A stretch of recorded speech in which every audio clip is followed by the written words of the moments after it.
Bonjour à toutes et tous et bienvenue sur Crapic TV pour la dernière émission de la rentrée littéraire des éditions Tapage. Nous sommes aujourd'hui en présence de Monsieur K, bonjour Monsieur K, Bonjour Krapik. et de Monsieur Rod Guérard, bonjour Rod, Bonjour Krapik. et nous sommes là pour parler du soleil des Riblets, la liberté par le sang. Alors, déjà, commençons par les présentations. Autant Monsieur K, on le connaît, mais si tu veux rajouter un petit mot pour les gens qui ne te connaîtraient pas encore, je t'en prie, c'est à toi. Oui, j'ai l'habitude de faire des vidéos avec toi. En général, pour de la bande dessinée, ce qui va changer aujourd'hui, c'est qu'on va parler un peu de dessin en fin de vidéo, je pense, pour les autres livres de la campagne Tapage. Mais là, c'est un premier roman qu'on a écrit, qu'on a fini d'écrire en 2009, et dont on va parler un peu plus longtemps, et qui était dans les tiroirs depuis tout ce temps qu'on avait envie de sortir, et là, c'est l'occasion. Donc voilà. Parole à Rodolphe. Eh ben, moi, je suis inconnu sur Krapik TV. Je fais pas de BD, moi, je suis juste auteur. Entre autres, parce que je fais aussi d'autres choses, mais là, en l'occurrence, je suis qu'auteur sur le livre. Et voilà, je suis très content que ce projet des Riblets, le soleil des Riblets, que ça sorte un peu des tiroirs, parce que c'est vrai que ça fait un moment qu'on l'a écrit. On y croyait avec Jean-Charles, mais bon, il n'y avait pas eu d'occasion. Et puis là, voilà, il y a une possibilité de faire sortir ce truc qui, à mon avis, vaut le coup. Voilà, parce que l'histoire, à mon avis, vaut le coup. Eh ben, nous allons pouvoir commencer par l'histoire. De quoi parle le soleil des Riblets? Alors déjà, j'aurais une petite question. Qu'est-ce que Riblet? Et d'ailleurs, est-ce que ça se prononce Riblet, Riblet? Est-ce que vous pouvez déjà nous expliquer la provenance de ce choix pour le titre? Jean-Charles? Oui. Alors le choix, moi j'avais oublié que c'était un anagramme pour tout dire, avec tout ce temps. Ah oui. Je me demande même si je l'ai su à un moment, parce que Eriblé, c'est toi mais je pense qu'on en avait parlé. Mais on C'est dit toi qui avais pas. donné ce nom. Ouais, on va pas dire ce que c'est l'anagramme de quoi, ils le Non, découvriront. tout à fait, je suis Mm. d'accord. Et c'est le nom d'une cité cachée. Après, voilà. Non, la question c'était, du coup, plutôt Eriblé, mais après, comme c'est un roman, chacun le prononce dans sa tête comme il veut. Oui, là, pour l'instant, ça se prononce à la française, mais bon, après, ça peut être. Ça n'a pas d'importance, en fait. Chacun le prononce comme il veut. Je crois que là, il n'y a pas de règle. Bah, ce qu'on C'est peut ça. voir déjà avec la belle couverture de Rudy Cruz, ou Crus, je sais Mhm. pas, Rudy euh, Cruz. on voit une gente dame bien armée avec un décor sous forme de désert. Et quand on lit ce qui est indiqué dans la campagne, on voit que ça se passe justement dans le désert, dans les contrées désertiques de l'Égypte et du Soudan, comme c'est indiqué sur ma fiche de mon écran de gauche. Oui, Donc, c'est ça. Ça commence même dans les ruines du Caire. Mm. Ça commence à un moment où il y a eu une révolution mondiale où les femmes ont pris le pouvoir par les armes. Et c'est encore la guerre, donc elles n'ont pas complètement pris le pouvoir, mais quand même pas mal. Et que dans pas mal d'endroits du monde, du moins celui qui est l'Égypte d'autrefois, elles partent certains mâles comme des reproducteurs. Et c'est elles donc qui assurent une vie un peu comme des Amazones, en plus urbain. C'est notre monde du futur. J'espère pas dans cette guerre des sexes. J'espère qu'on n'arrivera pas là. Je pense pas. Mais par contre, le décor, lui, est extrêmement désertique, chaud, pollué. Ça, c'est malheureusement plus ou moins quelque chose vers lequel on va. Et on a fait quelque chose qui commence comme une vraie dystopie, c'est-à-dire une vision très très sombre de l'avenir qui évoluera dans le roman. Et Rodolphe étant quelqu'un de très positiviste, je ne sais pas si c'est le terme exact, il m'a entraîné vers une fin assez positive, plein d'espoir, enfin, vers l'espoir, quoi. Mais bon, ça commence voilà, dans quelque chose de très dystopique. Et c'est vrai qu'il y a vraiment. C'est étrange parce qu'avec Jean-Charles, on est très différents. Même si on est amis, mais on est très différents. C'est-à-dire que Jean-Charles est plutôt sur le côté noir, le côté désespérant. Et moi, j'essaie toujours d'apporter quelque chose voilà, de l'espoir parce que pour moi, ça compte. Et c'est vraiment rigolo dans l'écriture parce que même si nous, on le sait, je l'ai relu il n'y a pas longtemps, évidemment, pour le corriger. Ça ne se voit pas. En réalité, on a du mal à savoir qui a écrit quoi. Et je ne sais pas si je peux le dire, mais pour les auditeurs, on a vraiment démarré un peu à l'aveugle. Moi, j'ai écrit le premier chapitre. Jean-Charles a suivi, et on a suivi comme ça l'histoire. Si tu veux, il n'y avait rien de préparé, rien de scénarisé, rien du tout. On s'est vraiment laissé aller au gré de notre imaginaire, parce qu'il n'y a pas de pression, on avait juste le projet de faire un truc tous les deux, et ça a super bien marché, ça quand même, je veux le dire, parce que j'ai déjà essayé ce genre de choses, ça ne marche pas toujours. Et là, ça a été extrêmement fluide. Et on s'est collés tous les deux à l'idée, on s'est pris au jeu tous les deux, et en respectant ce que l'autre faisait, et en partant de ce que l'autre faisait pour raconter cette histoire. Et moi, j'ai beaucoup aimé travailler avec Jean-Charles, parce qu'il a une vision cinématographique, parce que moi, Jean-Charles, je l'ai connu au travers du cinéma. Et il a une vision très cinématographique.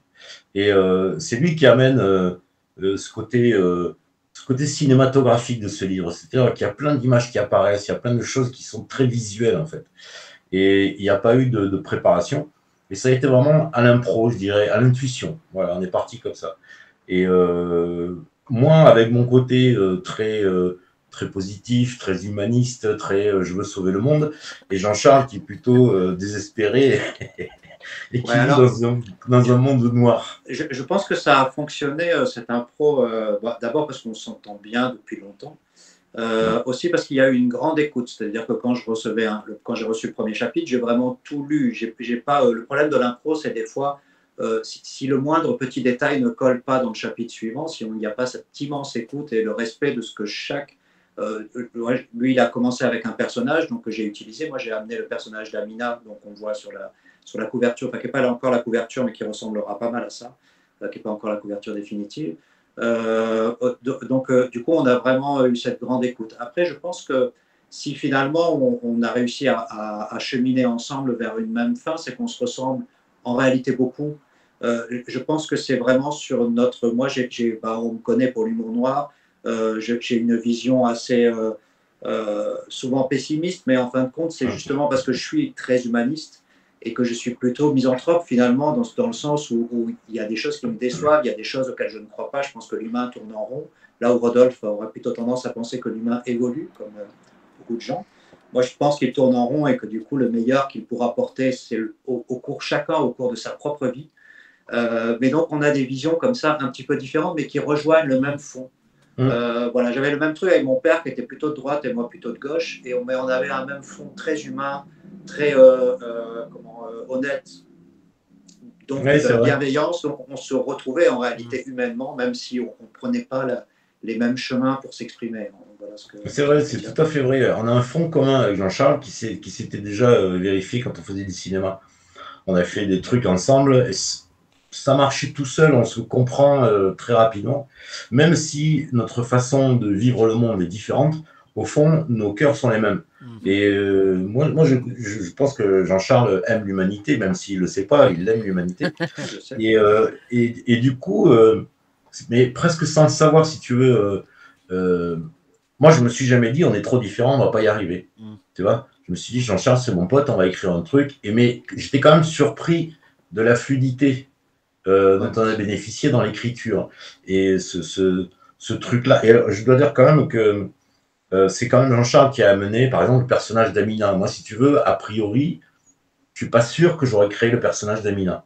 Voilà. Mais lui, il l'a amené parce que il a ce truc du scénario, de quelque chose qui a un fil ou avec du sang, du sexe, de la sueur, tu vois. Il a ce truc-là. Moi, qui suis quand même plutôt positif par rapport à lui, enfin, c'est vraiment très relatif, et ben, je l'aurais pas amené ça. Et c'est lui qui a amené toute cette dimension très cinématographique. Et c'est pour ça que je pense aujourd'hui, ce bouquin, il pourrait vraiment donner lieu à un scénario de cinéma magnifique. Vraiment. Et à le lire, quand tu le lis, c'est un véritable film, quoi. Et en plus, lui, moi je suis plutôt littéraire dans l'écriture, lui il écrit vraiment cinématographiquement. Parce qu'il a cette culture-là, que moi j'ai moins que lui. Et je le voyais quand on faisait du cinéma ensemble, c'est lui qui portait les projets. Je proposais et lui, c'est vraiment lui qui portait le projet sur le plan cinématographique. Et du coup, ça donne quelque chose d'extrêmement, je trouve, complet et visuel et en même temps avec littéraire et visuel, si tu veux. Voilà, sans que ça devienne lourd ou que c'est plutôt fluide en fait. Voilà, c'est très rythmé, très soutenu, ça va très vite. Et il y a des tas de personnages et on s'est régalé à créer des personnages, lui et moi. Voilà, c'était rigolo parce qu'on écrivait chacun dans son coin. Tiens, je vais inventer ce personnage. Jean-Charles le reprenait, lui faisait pareil, moi je reprenais les siens. Enfin, il y avait vraiment cet échange-là, quoi. Oui, c'est ça, parce qu'il y a Abel et Amina qui sont les deux personnages principaux. Abel qui tue son frère Caïn au début de l'histoire, on peut dire le début. J'ai une question d'ailleurs là-dessus. Ah, vas-y. Parce que justement, j'ai regardé avant l'émission, j'ai regardé tout ce qu'on a mis de façon officielle en lien avec la campagne, n'est-ce pas? Pour ne pas avoir à dévoiler des choses qu'il ne faudrait pas. Et j'ai vu qu'effectivement, aux surprises, il y avait Abel et Caïn, mais cette fois-ci, c'est l'autre qui tue l'autre. Enfin, alors que dans la vraie Genèse, c'est l'inverse, quoi. C'est Caïn qui tue Abel, et là, c'est l'inverse. Déjà, ce choix de Abel et Caïn, comment il s'est fait? Parce que c'est pas anodin comme choix, quelque part. Bah, alors là, je vais répondre parce que moi, je suis très marqué par tout ce qui est écriture religieuse, la Bible, tout ça, tous ces trucs-là m'intéressent beaucoup, le Coran, la Torah, enfin, tout ce qui est mythologique, légendaire, etc., moi, ça m'intéresse beaucoup. Et du coup, on a, je sais pas, parce qu'on n'en a jamais parlé, en fait, tous les deux, mais on a inclus dans ce livre des tas de références comme ça. Et le fait de prendre cette histoire d'Abel et Caïn à l'envers, je pense que c'était juste un pied de nez au départ, tu vois, c'était se servir de quelque chose qui existe, qui a déjà du poids, qui a déjà une puissance, le retourner pour amener autre chose. Un contre-pied. Mais voilà, un contre-pied. Mais c'était pas réfléchi, tu vois, on n'en a pas parlé, je crois pas qu'on en ait parlé une seule fois. Oui, en fait, Caïn tue Abel par jalousie, oui. Parce que Dieu le félicite plus. Et ici, c'est le contraire, c'est-à-dire que la reine Jalila, qui est la maîtresse du Caire, enfin la reine du Caire et l'impératrice, et qui pour qui travaille Amina, qui est elle une soldate, une officier, elles essaient de les appâter et en fait, elle offre plus à Abel et Caïn et reste celui qui est jaloux, mais du coup, c'est pas celui qui est jaloux qui tue, mais celui qui est bon, qui le tue par défense en fait. Hein, il ne veut pas le tuer, ils se battent et ça finit comme ça. Puis il y avait ce truc aussi de faire démarrer cette chose sur un drame terrible. Tu vois, un frère, un crime fratricide, c'est absolument terrible, et on part de là. Tu vois, c'est le départ, l'histoire, ça commence là. Et ça pose tout de suite le personnage. C'est-à-dire que ce type commence, il tue son frère. Je crois que c'est dans les premières lignes, hein, dès le premier chapitre, voilà. Et du coup, si tu veux, pour le lecteur, ça donne une espèce de poids, de lourdeur qui pèse sur les épaules du personnage et qui trimballe tout le long. Si tu veux, il porte ce truc, cette espèce de faute originelle jusqu'au bout, du début jusqu'à la fin. Voilà. Et ça induit quelque chose de la psychologie du personnage. Voilà. Et tout le reste est marqué de cette tâche-là, de cette faute originelle, quoi. Parce que justement, la grande complexité, je crois, c'est tout ce qu'on a évoqué, tout ce qu'on a pu lire au niveau de la campagne, c'est bah voilà, là, un monde dominé par les femmes, etc. Mais c'est pas évident de mettre en gros tout le décorum de votre livre très rapidement et ensuite continuer dans l'histoire avec tous ces personnages, quoi. C'est toujours une difficulté, moi je trouve, en tant que lecteur, je me dis, mais waouh, comment c'est amené, etc., etc. C'est ça qui est intéressant. Je dirais que c'est ça qui est magique dans cette écriture, parce que ça n'a pas, encore une fois, ça n'a pas du tout été abordé, ni discuté, ni rien du tout. Ça s'est fait de manière totalement intuitive. Voilà. Et comme Jean-Charles a cette qualité-là, qui sait écouter, qui sait suivre le truc, on est parti dans. Il a joué le jeu, on a joué le jeu tous les deux. Ouais. Voilà, réciproquement. Et ça a donné ce truc qui part dans un univers assez glauque quand même, tu vois, parce que c'est glauque, hein, l'histoire au début, enfin en tout cas l'univers est terrible, c'est désespérant, c'est la dernière guerre qu'il puisse y avoir sur la Terre, la guerre entre l'homme et la femme, quoi. Après ça, il n'y en aura pas d'autres, c'est fini, tu vois, il ne peut plus y en avoir d'autres. Et c'est ça qui donne la force de ce roman, d'ailleurs, c'est qu'on est sur quelque chose de la dernière tragédie du monde. Voilà. Et c'est marrant parce que quand il y a eu #MeToo, maintenant on appelle ça comme ça, ce mouvement féministe qui, bon, pour certains, on a l'impression que c'est nouveau, mais c'est évidemment quelque chose qui, heureusement, a eu lieu souvent, que les femmes se libèrent d'un certain poids patriarcal. Mais qu'est-ce que je voulais dire? Oui, quand on a écrit ça, on n'en était pas dans les discussions. On en était encore sur 2001, le 11 septembre. Oui. On n'en était pas revenu à cette guerre des sexes, on va dire, qui n'est pas vraiment une guerre, mais disons, j'espère que c'est plutôt un dialogue, mais du moins quand même une opposition. Et du coup, une question. Et quand il y avait des choses qui devenaient très extrémistes dans ce combat-là, et que les hommes et les femmes avaient tendance un peu à s'opposer au lieu d'avancer ensemble, on se disait avec Rod, tiens, mais ce livre, il faut qu'on le sorte. On est dans l'air du temps. On était déjà Oui, comme si on avait senti le truc venir, quoi. Et donc du coup, et comme on pousse le curseur à fond en utilisant la SF, c'est un peu ça l'intérêt de la SF, de la fantastique, c'est de pousser quelque chose de vrai, mais de le pousser dans des dimensions plus gigantesques. Du coup, ça devient intéressant d'analyser et la relation donc entre Abel et Amina tout au long de ce livre, qui ont été élevés les deux dans la haine. Amina complètement dans la haine des hommes, c'est-à-dire qu'elle n'a jamais connu les hommes, et elle est née avec cette, c'était déjà la grande séparation. Et Abel qui a connu le monde d'avant, mais qui évidemment, pourchassé par les femelles, comme il dit au début, il finit par en avoir une certaine haine au début du moins. Et c'est ça qui est magique, c'est que ça c'est pareil, ça n'a jamais été discuté, et si tu veux le déroulement du personnage d'Amina, je dis pas ce qui se passe après parce que je veux pas dévoiler, mais il y a vraiment une espèce de déroulé logique auquel on s'attend pas en réalité, parce que c'est quand même bien foutu, c'est bien écrit. Enfin, j'ai été surpris, je l'ai relu il y a pas longtemps, je me suis dit putain, oui, c'est dingue, c'est vachement bien foutu, c'est malin, c'est bien dosé, tu vois, c'est subtil et tout. Et ça c'est quand même magique parce qu'on en a jamais parlé, quoi. D'ailleurs, on se parlait pas à ce moment-là, je crois. On écrivait, on se rend. Hein? On était fâchés. Tu dis on se parlait pas, j'ai dit on était fâchés. C'est la guerre des hommes. Tiens, c'est à toi. Mais on s'écrivait, tu vois, chacun écrivait son truc et puis on se l'envoyait, puis c'était tout, quoi. Oui, t'étais en Bretagne, j'étais à. Voilà, lui, toi, t'étais. Et on s'est vu une fois, mais longtemps après, pour les corrections, tu étais venu en Bretagne.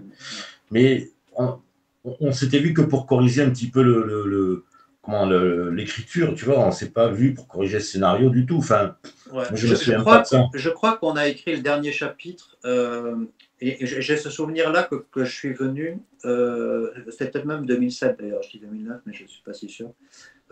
J'étais venu donc tu étais à Saint-Nazaire, non, tu étais à La Baule. J'étais à La Baule. Ouais.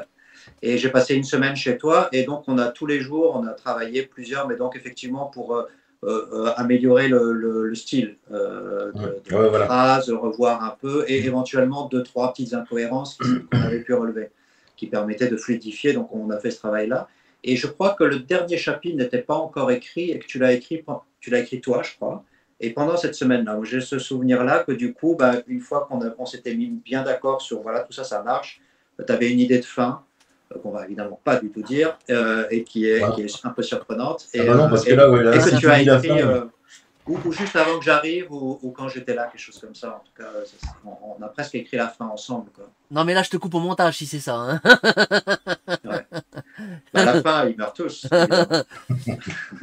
Alors, je rappelle donc que le format, un 14-21 cm broché, n'est-ce pas, comme les autres livres, hormis l'un de Gilles Moraton, et il est fait 180 pages, et donc, pour bien comprendre, c'est parce que c'est vrai qu'une écriture à 4, moi au début, je me suis dit, parce que j'ai le PDF, mais je ne l'ai pas lu. Je veux me réserver. À 2 et à 4 mains. Oui, c'est ça. Et au début, je me suis imaginé, il y en a un qui écrit sur un personnage, et l'autre, et l'autre, et l'autre, et l'autre, et puis en fait, ils finissent par se retrouver. Ça, c'est un peu ce que mon premier livre de SF de Isaac Asimov, Caillou dans le ciel. On entend un personnage et un autre, et après l'histoire reprend avec les deux, voilà. Alors que là, dans ce que j'entends, c'est que vous avez continué dès le départ l'un après l'autre, avec un suivi qui coule aussi bien. Il a commencé avec un personnage, j'ai commencé avec l'autre, et puis on s'est emparé chacun du personnage de l'autre. De toute façon, à un moment, ils se rencontrent. Donc, d'ailleurs, possiblement que j'ai amené Amina jusqu'à la rencontre, toi, Abel, jusqu'à la rencontre. Ça, c'est possible sur les premiers chapitres, mais ils se rencontrent assez rapidement, de toute façon. Ouais, mais il y a vraiment eu ce truc moi, c'est la première fois que j'arrive à un tel résultat avec quelqu'un d'autre, si tu veux. Jean-Charles est la seule personne avec qui je peux faire ça. C'est-à-dire que vraiment, comme si on n'avait qu'un seul esprit pour deux, tu vois, on avait 4 mains, mais on n'avait qu'une tête, quoi. Et on se suivait, on suivait le truc, il amenait des personnages, on amenait, tac, tac, qui se rejoignaient. C'était fou. Enfin, et puis, en plus, dans mes souvenirs, ça s'est fait rapidement, quand même, l'écriture, même si le bouquin est dans les tiroirs depuis longtemps. L'écriture elle-même, ça s'est fait. Oui, je crois dès qu'on recevait le chapitre, on devait écrire le note voilà. et le renvoyer. Donc, du coup, ça allait très vite. De fait. Oui, c'est allé très vite et très facilement. Mais c'est parce que cette histoire devait naître, devait arriver. Et, encore une fois, elle est très porteuse. De sens. Ouais, voilà. Elle est très porteuse de sens, exactement. Ouais. Oui, Moi, c'est quelque chose qui était en nous. j'encourage vraiment les gens à lire parce que c'est presque une étude, enfin, c'est presque une espèce de recherche sociologique très poussée, tu vois, entre l'homme et la femme. Il y a vraiment, c'est une possibilité qui peut arriver. Voilà. Là, on arrive à peu près aux alentours des 20 minutes. J'avais juste une petite question, une dernière question, parce que je pense que tout a été très clair, et en dire trop, ce serait trop dévoiler l'œuvre. C'est que ce livre, est-ce qu'il est destiné à des catégories d'âge particulières envers la violence dont tu évoquais la possibilité tout à l'heure, Rod, ou est-ce que c'est tout public Qu'est-ce que vous conseillez? On s'est posé cette question et on est arrivé, je ne sais plus ce qu'on a dit, à partir de 16 ans, sachant que quand on dit à partir de 16 ans, les gens le lisent à partir de 11 ou 12, comme les films. Donc, il nous a paru que, voilà, à l'adolescence, il faut être adolescent quoi, pour le lire quand même. Puis de toute façon, ça ne parlerait pas à des enfants de toute façon. Ouais. Et il n'y a pas, oui, il y a de la violence, un peu de sexe, mais de sensualité, je dirais plutôt. Mais rien voilà, si on le lit à 11 ans, il n'y a pas de souci quand même. Ouais, c'est pas pour faire du buzz. Mais c'était surtout pour dire que quand même, voilà, c'est pas de la SF pour ados. Ouais. Il y a quand même beaucoup, j'allais dire beaucoup plus de profondeur, mais normalement, la bonne SF, il y a de la profondeur. Mais des fois, ça devient un truc de genre et qui perd, là, comme tous les genres, comme les westerns, tout ça, où d'un moment, on oublie le fond de pourquoi on avait utilisé la SF. Et on fait purement voilà, comme Valérian Besson, je ne sais pas, quelque chose qui n'a plus de fond et qui est juste la forme de la SF. Tandis que nous, c'était vraiment l'idée, c'était j'aime la SF, il adore la SF, Rodolphe, parce que je ne savais pas, je l'ai appris ça il y a peu. Mais donc ça nous faisait plaisir d'évoluer là-dedans, mais quand même l'intérêt était de ce qu'on racontait plus que la forme elle-même, même si ceux qui aiment la SF vont se régaler, je pense. Et si je peux rajouter juste ça, je voulais dire qu'il y a quand même énormément d'inventions dans ce roman. D'inventions à tous les niveaux, au niveau des personnages, du décor, de tout. Il y a beaucoup de trucs qui nous ont surpris nous-mêmes et qu'on a inventés, dont on est assez fiers d'ailleurs. Des personnages qui ont été inventés, qui ont été créés. Il y a des... Bon, je ne peux pas dire, mais il y a des... des lieux, des armes. Voilà, des armes, des trucs comme ça qui ont été le frelon impérial, par exemple. Voilà. Je dois dire, on a fait preuve quand même d'une originalité toujours qui n'était pas discutée, mais qui est sortie comme ça, parce que Jean-Charles a un esprit quand même assez inventif, et moi aussi. Du coup, ça s'est fait comme ça tout seul, quoi. Alors justement, ça fait du bien que vous parliez de ça, parce que c'est un truc que je voulais surtout pas oublier, parce que j'en ai pas parlé dans les 4 précédentes vidéos, et là c'est la dernière, donc on peut faire un peu plus longue, les 20 minutes. Parce que justement, là je regarde sur mon écran de gauche la campagne qui dit 52%, donc on a franchi la barre des 50, mais il faut aller jusqu'à 200. 200, l'objectif des préventes en termes de nombre de livres. Et je vois qu'au niveau de la campagne, je fais le déroulé, et là j'arrive sur une image qui, moi, m'a marqué, qui est donc, qui s'intitule marque-page Hériblet sculpté, pièce originale unique, et c'est marqué commandé le poignard Candace, inspiré du roman Hériblet et sculpté dans le bois par Rod Gerhard, ici présent. Alors justement, et dessin préparatoire, Émilie Lacotte. Alors justement, ça fait partie des objets que j'ai pas du tout évoqués, et comme je te tiens là, Rod, je te lâcherai pas avant que tu me dises comment justement c'était fait l'idée de ce couteau. Parce que tu l'avais imaginé en écrivant l'histoire, ou c'est venu qu'après coup par rapport à la campagne? Alors, non, pas du tout. C'est Jean-Jacques qui en a parlé des goodies pour l'opération, et je ne savais pas trop quoi faire. Et puis on s'est dit, pourquoi pas reproduire sous forme de marque-page un couteau, une arme, l'arme Candace, quoi, le couteau des Candace. Voilà, donc c'est Émilie qui a fait le dessin. Et moi, je le sculpterai dans le bois, et ce sera toujours, évidemment, une pièce originale, elle sera signée. Voilà. Sur commande, hein, bien sûr. Mais, oui, une bien belle œuvre. C'est une façon, en fait, c'est-à-dire que c'est ce qu'il fait. D'abord, je ne sais pas si il a précisé quand il s'est présenté, mais il est écrivain, il a écrit des pièces, il a écrit des chansons, il a écrit plusieurs romans. Rodolphe, il n'a pas juste écrit ça avec moi, donc il est écrivain depuis 20 ans, 30 ans, il fait aussi de la radio. Et là maintenant, entre autres, il fait de la sculpture donc avec sa compagne et qui sont des voilà, qui sont des très belles œuvres. Et donc c'est voilà, on a proposé ça, ce marque-page en bois, parce qu'on a toujours des marque-tapage qu'on fait en papier, mais là c'était l'occasion d'avoir une belle pièce unique effectivement. Et c'est une façon pour les gens qui nous soutiennent ça peut être une façon de voilà, de donner un petit peu plus pour qu'on puisse sortir les livres, puisqu'on est évidemment une petite maison d'édition, donc on a besoin de soutien, c'est pour ça qu'on fait ces campagnes chaque fois. Et on rappelle que si on n'arrive pas là aux 200%, ben aucun livre ne pourrait exister. Mais on y croit, on est bientôt début octobre, on compte sur tout le monde. Et donc, il y a des originaux aussi en papier. Oui, qui sont un peu plus loin. Ouais. Oui, puisque dans les autres livres, Plumeau et Engrenage d'Edgar Garance, c'est un projet qu'on a fait aussi à deux, où lui écrit des nouvelles steampunk et moi je les ai illustrées à l'aquarelle. Je suis en train de les illustrer, elles seront finies pour la sortie du livre. Donc ça c'est aussi des choses qu'on peut acquérir. Et puis également, je l'ai devant, le dessin original de Polycarpe. De la couverture. Ouais, de la couverture, mais j'ai fini il y a peu, ça tu l'avais pas vu, donc du coup j'ai là, c'est tous les petits dessins, il y a 34 chapitres. Et donc, chaque fin de chapitre aura sa petite illustration. Ça fait Cary Grant. Voilà, dans Polycarpe. Donc, une autre raison d'acheter Polycarpe, parce que je rappelle qu'on peut acheter les Ribley, mais on peut acheter les 5 livres d'un coup. Voilà un exemple de. Ça, c'est donc les Plumeau et Engrenage, Edgar Garance. Voilà, c'est ça, je les mets en vente. À un prix pas si cher, mais après, il faut quand même avoir les moyens.